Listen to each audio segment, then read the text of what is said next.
Broadcasting from beautiful, tropical Vero Beach, Florida, it's Money Nation with Ed Gardner. Now here is your host of Money Nation, Ed Gardner. Welcome to Money Nation. Today's special guest, my sidekick, Joe Cunningham. Joe, how are you? I'm doing great, Ed. Thanks for having me on again. Appreciate it. How's the weather in Minneapolis doing today?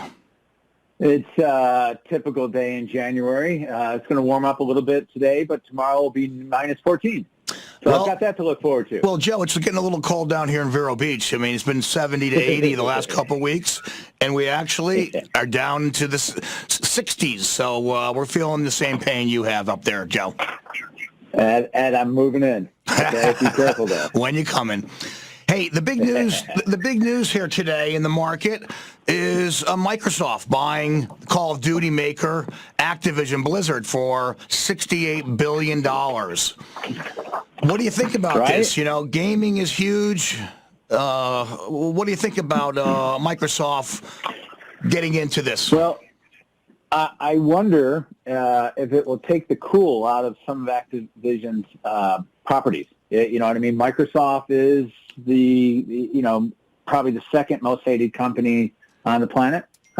Sure, they've done well. The stock's done great, but I put Facebook is the most hated company on the planet, and Microsoft is a big behemoth. But they're consolidating their position in this space, in the gaming space, and ultimately, these games will no longer be for free to play, right? I mean, there's going to be some subscription type of model, and it's just incremental, but it's coming. It's a big price, and it makes me wonder on the valuation for Epic Games, which is a scheduled IPO for sometime this year, 2022, and that Epic Games is Fortnite, which is the game of choice in the Cunningham household amongst the 16-year-old trolls that come and go here playing games.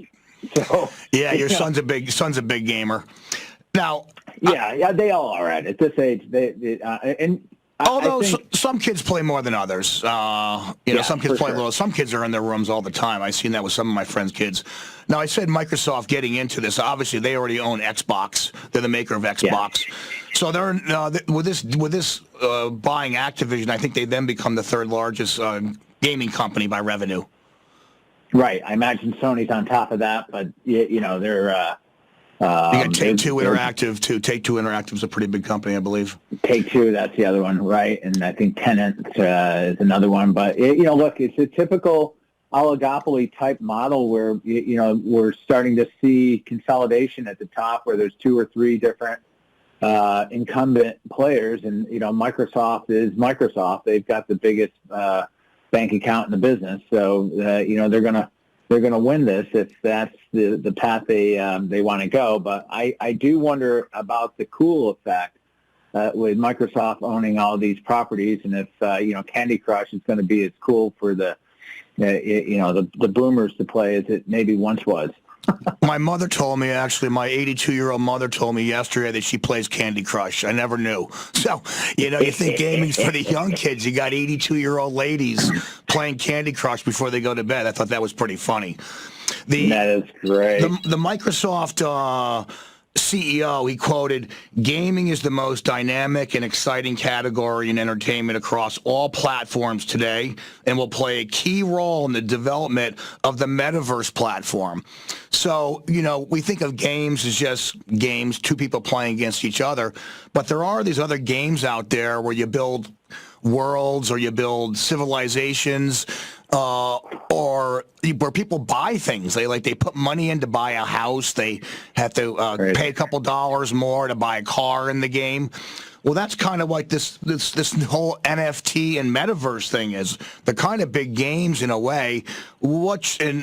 Obviously that's these Metaverse platforms are. People think they've got a lot of potential. They're very hard to understand for a lot of people. What do you think about the whole NFTs and the Metaverse? That's the hot thing going on right now. Well, think about this. When was the first time you heard the word Metaverse? Right? Not too long ago. Not too long ago, right? And all of a sudden it is a thing. And it is not just a thing, it is the next big thing.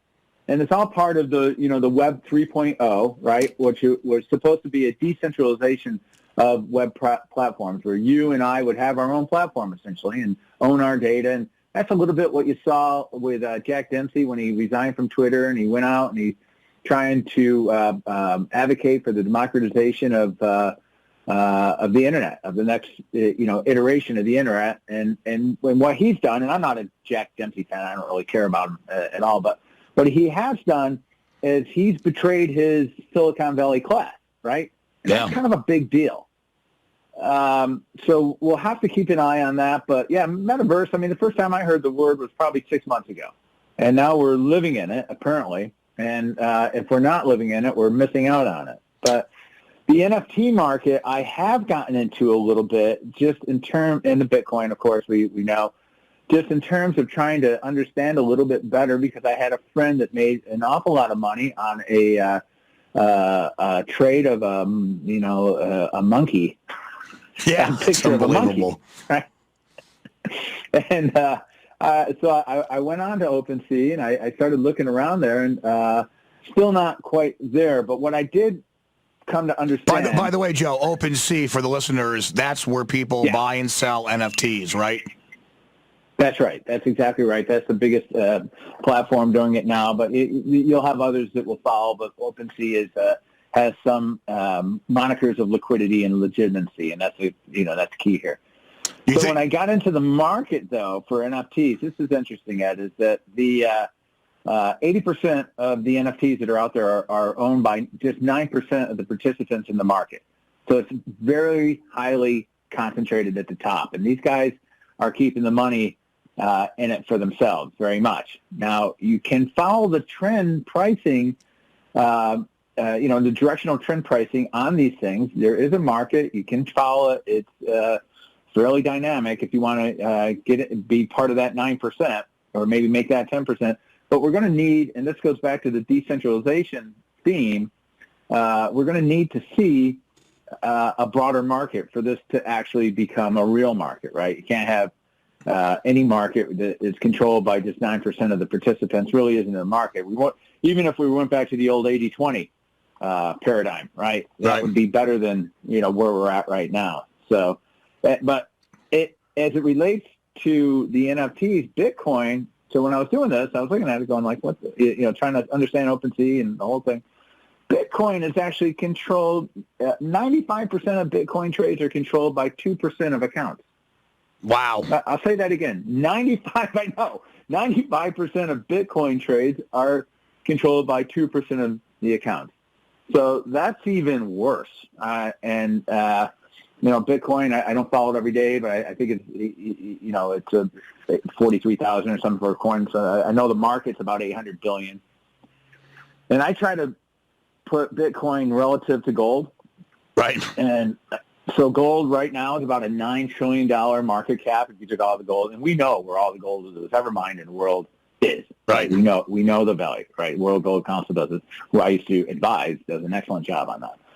So Bitcoin at 800 billion, in my model, I always thought that Bitcoin should probably be about 10% of the gold market. Well, it is that's about 800 billion. Yeah. So it's got a little bit of wiggle room there, but it's not going to work as a medium of exchange if the accounts are controlled by those 2% could be propping the price up or pushing the price up and down how they want it if they control it, and that's kind of scary. That's pretty scary.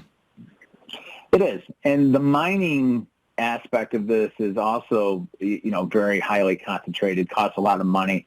I had been asked to advise on a company in Minnesota that is doing mining, and they were putting them out in trailers in cold areas. It was a little esoteric for me. We ended up not participating in that particular opportunity, but it was an eye-opener in terms of how these guys go about that. You saw in Ukraine last week when Russia whacked them with a little internet outage and some cryptic messaging, how the mining shut down. And that was impactful on the market. So It's a funny class of assets, and I would just caution your listeners to do the research before they get into it. Doesn't China ban it? It's banned in China. I think the mining is banned. Mining is. Yeah, in crypto, I couldn't imagine a better class of people than the Chinese to be sitting and mining, most anything. But so China is an interesting one. They got the Olympics coming up, and it's worth watching how they respond to this. They got the zero COVID policies, no spectators at the Olympics. Their fourth quarter numbers came in on the low side, kind of 4%. They'll probably grow 4 or 5% this year. So you have to wonder if what's happening in China will exacerbate the inflation expectations in the United States. It is the manufacturing hub of the world still struggles to with COVID and struggles to keep its factories churning out iPhones and everything else, which would only be exacerbated by the shipping issues that we've experienced, supply side issues that we've experienced in the last 12 months or so. So we're still very much keeping an eye on interest rates, Ed, and watching the market. The 2 to 10 yield has narrowed quite a bit, so the curve is flattening. My favorite harbinger of future inflation is still at under 3% at 2.77, but the headline figures are fat. And that headline figure is what's going to drive expectations, and expectations are going to drive people to make decisions that they might not normally make, and it could very well be driving what the Fed does. Right. Hey, so Joe, hold that thought, Joe. Yeah, we're going to take a quick break here, and then we're going to be right back with Money Nation. Thank you. All opinions expressed by Ed Gardner and or his guests on the Money Nation show are solely Ed Gardner's and or his guests' opinions and do not reflect the opinions of Cutter & Company or any of their affiliates. You should not treat any opinion expressed by Ed Gardner and or guests as a specific inducement to make a particular investment or follow a particular strategy, but only in as an expression of their opinion. Ed Gardner's and his guests' opinions are based on information he considers reliable, but neither Cutter & Company nor affiliates and or subsidies warrant its completeness or accuracy, and it should not be relied upon as such. Always talk to your financial advisor before making such decisions. Welcome back to Money Nation. So, Joe, the big question, Joe, is the NFTs real or not? That is the big question, and I'm struggling with it. And I have to say, it does look a little bit bubble-ish to me. I mean, it looks a little crazy. I don't think they're going to go away, but I would spell crash with capital letters across the way. I just don't see how a market can be supported by that thin of a population. It's not a market. It's a trading club. Yeah. You know what I mean? It just has to. I'm really skeptical of these things, and we're exploring it. We're trying to do the research, trying to understand it. We're talking to people that are in it. I've got a friend that's launching 2 coins later this week, two crypto coins, and I was asked to be a CEO of another one. So it's I should know more than I do if they're asking me to be a CEO. There is some news out here today also about Walmart. It says Wallverse is a new trademark that's come out, and they're suggesting Walmart is planning to embrace Web3, including developing its own cryptocurrency, NFTs, or its own Walmart-verse. So you see big companies doing that. It kind of got to open your eyes a little bit and just see, what is it real or not? It's a big question. It seems real, but it could be a bubble too. It's hard to tell. If you're a Walmart, how do you want to wedge your way into the market, right? So you've got a universe of people that visit Walmart stores. We've all been there. We all know the experience of shopping at Walmart. And you've got another universe of people that are probably like the prices of Walmart, but don't necessarily go to the stores, right? Right. So Walmart would wedge into this market when the market craps out, right? When there's a significant opportunity for them to displace the incumbents, then Walmart would show up with an all-encompassing offering of cash, trips and prizes, really, right? Yeah. I mean, you're going to be able to do your shopping, have your cash, do your banking. They're an intermediary for financial transactions worldwide. I've been to Walmarts in China, and I've been to them, in other overseas markets, and it's just they're different, but they're the same. It's a fun experience to go to a Walmart overseas, actually. So when there's some dislocation in the market, you could expect to see, a large player like Walmart try to wedge their way in. Yeah, they can't just sit there and do nothing, I guess, right?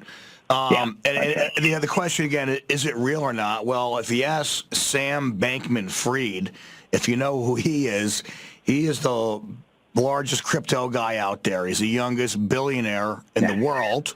I think he's worth 27 or 28 billion. So we'd have to say it's pretty real for Sam Bankman-Fried. I mean, this 29-year-old has made a lot of money, to say the least. So we'll have to see what happens. We'll keep in touch with this, and we'll see how it pans out in the future. If you had 28 billion in crypto, right? How much of that are you going to leak out into treasuries and to put into the stock market, into U.S. dollar-denominated assets, yen-denominated assets, euro? This guy has got the wedge for sure, but I guarantee you that guy's diversified a portion of his holdings into fiat monies and real hard assets. Right. It would just be it would just make sense. So I did want to just talk about two things, if I may. And by the way, we've got a call in here. Doyle, are you on the line? Oh, we've got a drop call on Doyle. Okay, Joe, continue on, please. Yeah, no, this I thought was fascinating. So we talked about rents and inflation before, and how rents are going up like 18%. They're just going through the moon, and that is not reflected in the CPI, and it's not reflected really in any in any other numbers other than the Chase shilling. You got to follow that. So their rents are soaring. That's going to housing's a huge component of everybody's life, so that's going to compound the interest rate or the inflation question. But when I was looking into it a little further, I came across the stat that 46% of 18 to 29-year-olds are currently living with their parents. 46%. It's the highest level since 1948. If you remember, we had a war. We were kind of recovering from that. We had bad recession after the war. The lowest came in 1960, and then the 60s, 70s, and 80s, they were kind of pretty consistent. But 46% just means that people can't afford to move out. So this wage inflation thing is real, for sure, because people aren't going to live in their mother's basements any longer. At some point, they're gonna need to get paid, and that will become a theme this year for sure. But I just thought it was fascinating that number had matriculated up to such a high percent. And these kids are qualified, and then older people will be grumpy about it. But the reality is they're the highest educated generation ever. They've got the means to, they've got the intellectual capabilities and the technology to go out and make a living. They're just not getting paid for it, and being forced into artificial markets. Basically, they're home because rents are very expensive, and real estate rates are low, but prices of houses have gone through the roof. For those two reasons, people are going back home and crashing in the guest bedroom or in the basement. Yeah, you bet. I mean, I read that, and I was grateful that my daughter has her own apartment and a job that pays her. Okay, good job, honey. Exactly. So that's worth watching. The other thing, Ed, as it relates to your particular profession as a money manager, I think 2022, we're really wondering if fundamentals are going to catch up with valuations. Are they finally going to come in sync with one another? Now, we're pretty bullish on stocks this year, I have to admit, but it's still the too much money chasing too few stocks scenario, and the overseas investments coming in. Interest rates are going to go up, so the bond market's going to, that money will shift from stocks to bonds at some point as the yield increases. That will help the dollar, which has also been stabilizing, and it's not trending upwards. But this is I think, going to be a good year for stock pickers like yourself, and I think you guys are going to do real well getting in there and doing the type of research that you do. And making the adjustments in your client portfolios as you do. So we're really bullish on how things go. On the flip side of that is how they don't go, and you could see some real crushing revaluations of stocks. Some of the technologies, the FANGs, we've seen those move around quite a bit. They've got a lot of true believers that need to keep it up, though. I never believed Facebook's valuation because I always felt that the portfolios get locked in at a price and they got to support it. But even the Teslas of the world and some of those that really had a terrific run next year. I mean, you could see a significant revaluation or reassessment on some of those stocks that would be impactful on your clients. What do you think about the oil? Oil's at $88 a barrel. It's the highest 7 years, 8 years. You like the energy sector? Oil's probably going to go to 100. Right now, on the supply side, Russia's had a hard time keeping up even with its OPEC quotas. So, some of the Middle Eastern commodity exporting countries are probably a good play in the ETF market country-wise. So they're struggling. I did look at, what was it? It was U.S. What did I look at? I looked at U.S. wells under production, and we're down. So we're from 2 years ago, we're down, a million or so barrels of oil a day. Okay, so that's real oil. Well, let's call it about 10%. So we're probably going to see some continued upward movement in oil prices. So what does all that mean, right? Okay, so what's driving the Fed to make their interest rates? Is it is it real price inflation, like the old monetary inflation? Is it supply-driven inflation, or is it expectations of the consumer, right? And expectations of the professional trading market, right? So at this point, I expect the Fed will be raising, 2, 3, maybe even 4 times this year, but I expect them to be behind the curve and probably will still experience negative real rates in terms of inflation adjustment, right? So I don't see the Fed I see the Fed being talked about a lot, but less impactful on valuations than many seem to think if you turn on Bloomberg or, read Reuters. So you get kind of done with the Fed, to be honest with you. Yeah. The story's kind of run its course, I think. But so it's really is the tail wagging the dog or the dog wagging the tail. Yeah, we got some other price increases by a couple big companies announced today. Yeah, you got Peloton, the exercise bike maker. They're going to additional fees, $350 for the treadmill and $250 for the bike. It's like a delivery setup fee they're charging extra. Netflix announced they're going to be raising some prices by a couple bucks. So you do have prices going up still. What do you think about the 2-year and the 10-year? Aren't they getting pretty close? It's not quite an inverted yield curve, but what do you feel about that?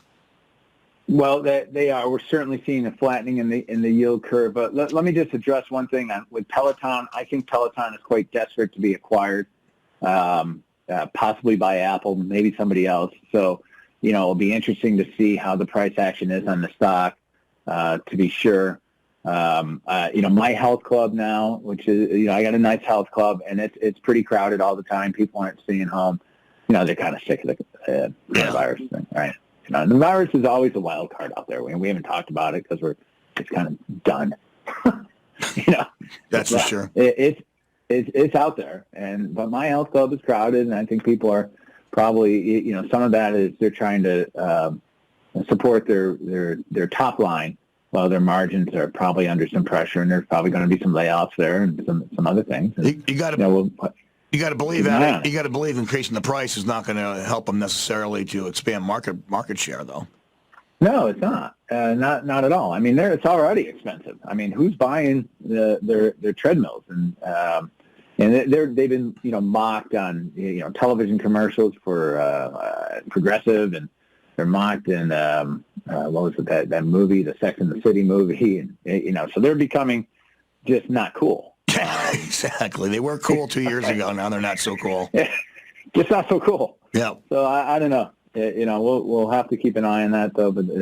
But again, so just to circle back to the treasuries, flattening of the curve is never really a good thing, especially when they're in an inflationary market. You want to see a steepening of the curve. So we'll keep an eye on the 2 to 10 spread. 2 to 30 doesn't matter like it used to, but because we only talk about it because the U.S. is one of the few countries that actually has a 30-year bond. Yeah. So why not? But Joe, yeah. Thanks for being with us today. We're nearing the end here. Have a great week. We'll talk to you soon. And any parting thoughts at all? No, my parting thoughts is I'm coming down to live with Ed Gardner in Vero Beach, Florida. Can't wait to have you here. Beautiful place to live. Love it down here. Excellent. Good. Joe, Thanks, Ed. Thanks for being with us. Remember, listeners, any questions at all about your portfolio, you can always feel free to give me a call at 518-255-8854 or Ed Gardner at cutterco.com. You can always listen to old interviews. You go to YouTube and search Money Nation.